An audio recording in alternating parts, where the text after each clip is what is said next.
Okay, so this is the second game, so-called Livaić Immortal, as Bruno christened it. So, okay, can you just once again tell us a bit about the context of the game? When was it played? Oh, okay. Who was the opponent? 2000. This was in 2017 in the Budapest Spring Open. It's a very strong Open tournament.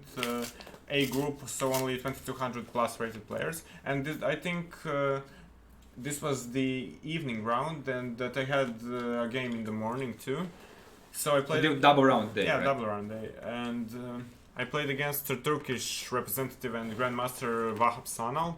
So I had the black pieces. He's a young grandmaster, right? Yeah, he's And he's young. 20 years old. He's now 20 or 21 years old. So do you in general find it more difficult to play against the younger people or older people, or I don't have a preference. You don't have a preference, No. okay? So he usually goes for one e4. So the little time I had, I spent it on preparing the knighter, and then I got on the board and I had knight f3 waiting for me. Where are you now? You need to switch to this old account just to see how now one knight f3 ends up.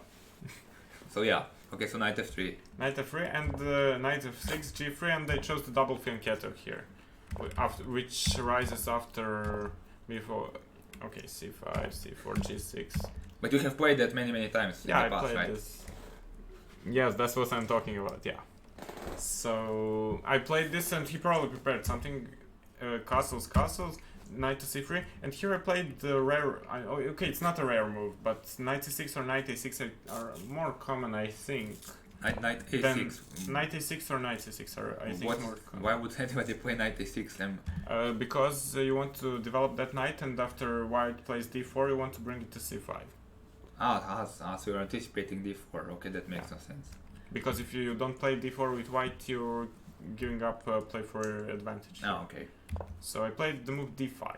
So this is the part when you decided to surprise your opponent, right? I think this was just a line I studied at home, but... But did you play it before this game? No. Okay. d5, but I didn't have any games, I think, after knight to c3, or maybe one with knight c6, but it was. But here d4 is the main move, no? Okay, yeah, here yes. Okay. Here yes. But knight c3 is also possible. So I played d5, and here he surprised me with the move e3. So it's almost always white players play knight takes d5, knight takes d5.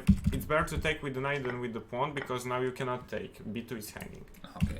So knight takes, bishop takes, king takes, c takes, queen takes, d4, and knight to a6. And this is just a position where they play knight to h4, d takes c5, exchange everything, and it's just an equal. But it's just an equal game. I do recall, like I think it was Wolf Anderson, maybe not in the same variation, but he won some of these endgames. Yeah, it's possible to win these endgames if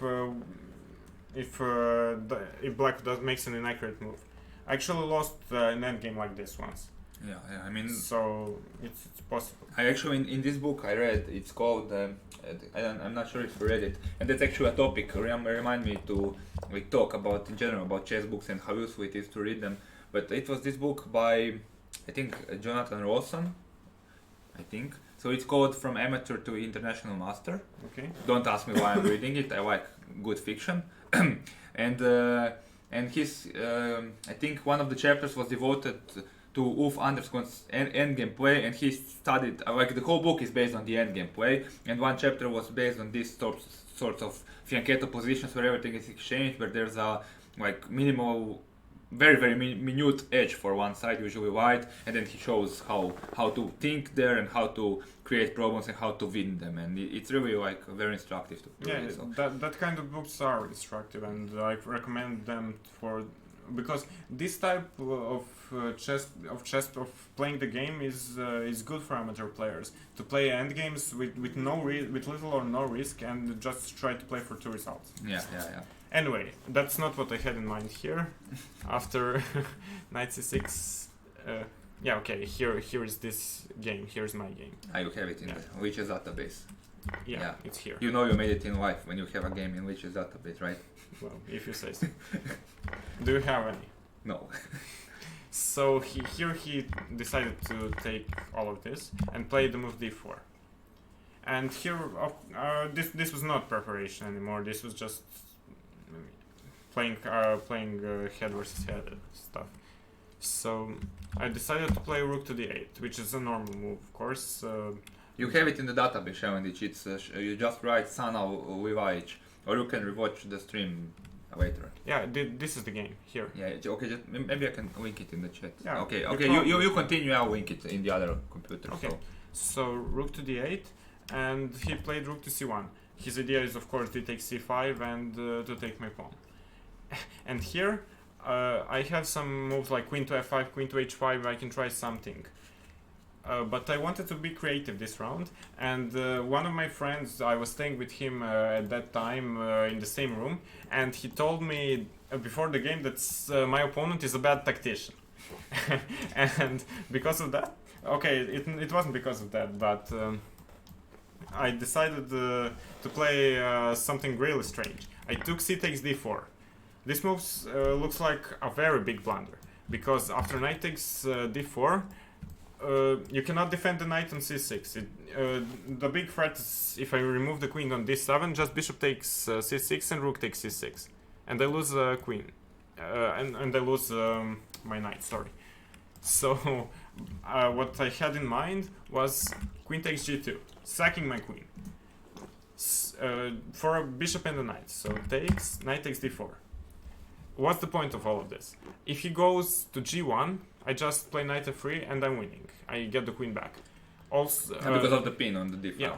If he plays a move f3, I take it with the knight. So after this, he literally has no moves. His queen is hanging. He can take with the rook, and he is going to play a rook endgame, being a pawn down. He cannot move the queen anywhere because of this discovered check.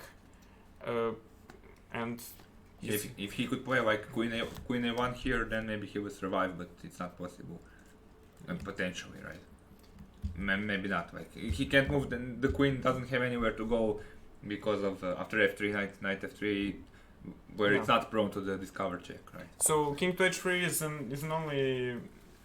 an only move.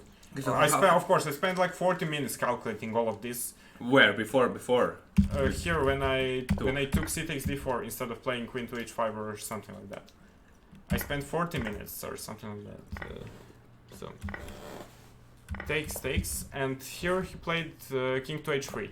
That's the best move. He has to do it, otherwise he's lost. And I have to play knight to f3 because otherwise I'm lost. I mean, I'm attacking the queen, and my first idea here actually was he has to play queen c2. Other moves are not as good. So my first idea. Queen e2 runs into what? Rook d2 or what?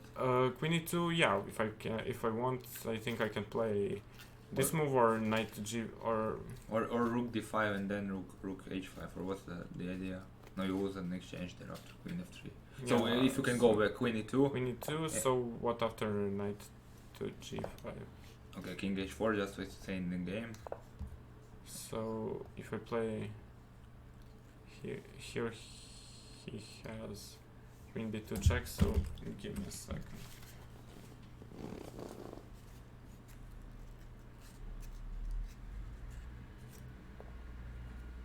No, so wait, what was after rook d2? What did you play in the game? You can't play okay, h5. Of course I can play this with a draw. King h4 and go back. Yeah, okay, but I want. What about the same as the game continuation? So if you go here and then what you get in the game you play the h5, I believe. Yeah, I think it's also possible. Yeah, I'm not sure if this is what's the evaluation. Is it working or is it just like posing problems but not objective? Here after queen e2 or the whole line. The whole idea. Yeah. No, actually, I was really surprised that the whole idea was actually really after. You put the engine on like depth 30, it gives 0, 0, 0. So it's actually really, it's actually a good line. Black equalizes and draws. But were you afraid at any point, or did you see that you have like a perpetual or something and then? No, okay. My first idea was to play knight after queen c2. My first idea was to play this to give this check. and after king g4 to play something like f6, f4, h5, and king h4, and I was afraid. I was actually no. Just a second. I don't really remember. No, I think what I planned here was.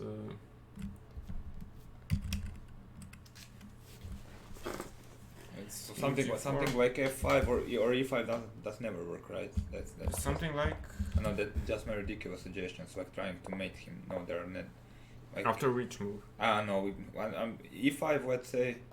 E5. And if he takes, no, and if he takes, maybe some bishop g2 or something. No, that's just dumb, right? Yeah, I think you cannot play like that. Yeah, most probably. I wouldn't expect it, but it kind of reminds me of the Petrus and Bachmann, but in a different situation. Okay, so but I concluded that this doesn't make any sense to play knight g5 and that I have to play h5. With the idea being just give up perpetual. So you were playing for, let's say, a draw here, right? Here I understood that I have no chance, that I'm worse if I don't play h5. This was my a backup idea. Yeah. So okay. Because he'll never be able to go to g2 back, and I am going to have a perpetual if he doesn't do something about it. So here I thought with but wait. Let's say he now plays something like this, just maybe queen d2, queen b2 check. Let's say he gave check. He okay. gave me check. Okay. To get rid and try to. And now what if he plays? Let's say that may be dumb, but king g2. Yeah, king g2. That's what I was hoping that he was going to play, because I have this move. Rook to d2. Okay, let's say queen a3 or. Okay, it doesn't matter what you play. You get mated here. King d1. Yeah, king g1 and knight h3. You can't play f3. There. Okay. This is what I did. This is what I did see in the game. Okay, that's good point. So the best move he can make here is just to rook c7 and attack something and force me to make a perpetual. Okay. With 95, 93. Yeah, okay. But I had like 6 or 7 minutes, I think, and he had 20, and he was, I guess, trying to play for a win, and he played the move g4. He's making the square g3 available for his king. Yeah, it's a pity, actually. So this is now he wasted the game because he miscalculated what's going to happen. h4, right? Yeah, I played the move h4. I see the move. Yeah, and now if let's say he does some if move, he plays king to g2, then it's the same rook d2. I think it's all the same. The line with knight g5, knight h3 mate. And I'm threatening knight to g5 and rook to h8. Yeah. And rook to h3. With rook to h3 and rook f3 mate coming. Yeah. Or e5. Or knight e6. Or, I mean... Yeah, to just illustrate it, if white does some stupid move like queen a3, because you play knight g5, yeah, rook here. Okay, this is the first rook. Yeah, okay, but maybe some people don't see it. Yeah, now you have three mates. Yeah, you have 3 mates in one. Yeah, okay, so that's mate, nice. Or rook f3. So basically g4 was a sensible move, but he missed the whole tactical idea behind it. Yeah. Maybe he missed that the h file is getting opened or something like that. Yeah. Or he was just playing for my time. I'm not sure. Okay, I respect that. If he tried to play for the time, that's really respectful. I was just waiting for that comment. Yeah, of course. I mean that's really. Anyway, he realized. Shout out to Sanal Vahap, bro. That for playing the chess the way chess should be played. So maybe he missed this idea with king g2 and knight g5, knight h3. I don't know. Yeah, the same, but yeah. I don't know. Then he decided to play e4, and I guess that's desperation, or he realized that he's lost. So but you just take, right? I just grabbed the pawns, and here you can see that the game is just over because there's just nothing he can do. Rook d3, threatening mate, bishop f5, rook f3, yeah. Okay. And if now f3, which he had to play. I played this check. Now he took. If he plays king to f4, knight h3 is mate. So he took, and now I decided to play knight to e4. This is the fastest way to. Okay, that's a nice finish. Yeah. That's the fastest way to beat the white king. Don't give a check, but knight e4, and the point is if he takes, you have. Rook h3 or rook h8 or rook h8 is mate in what? In mate or, in 1? Or g5. Okay, that's mate 2 actually. Mate in one problem. Mate in one master. So, alright. So this was the game. It was shorter than the other one, but I don't know. It was interesting, if nothing else. Yeah, well, okay. I mean, it's bold. It's not like, especially if not every day do you see from such a quiet opening as double fianchetto, which is which is usually symmetrical and quiet. So like just, I mean, this is like a known motive, but I've rarely seen it executed, especially in such a brutal fashion. Because but it actually it leads to a draw, but. Yeah, well, I mean that considering the White over pushed it and.